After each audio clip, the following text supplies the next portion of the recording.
Police station Dabki road हद्दीत होत असलेल्या चायनीज मांजा विक्रीच्या ठिकाणी छापा टाकून 1 लाख रुपयाचा मुद्देमाल जप्त।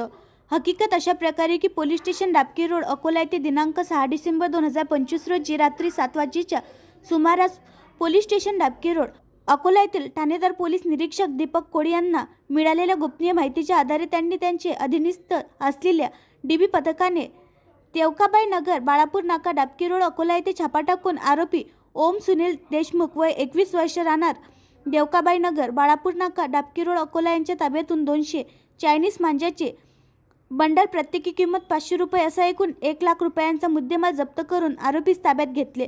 आरोपी विरुद्ध पोलीस स्टेशन डाबकी रोड येथे अपराध क्रमांक 388/2025 कलम 125 अ 223 ब BNS प्रमाणे गुन्हा दाखल करण्यात आला। सदरची कारवाई माननीय पोलीस अधीक्षक अर्चित चांडक यांच्या मार्गदर्शनाखाली पार पडली।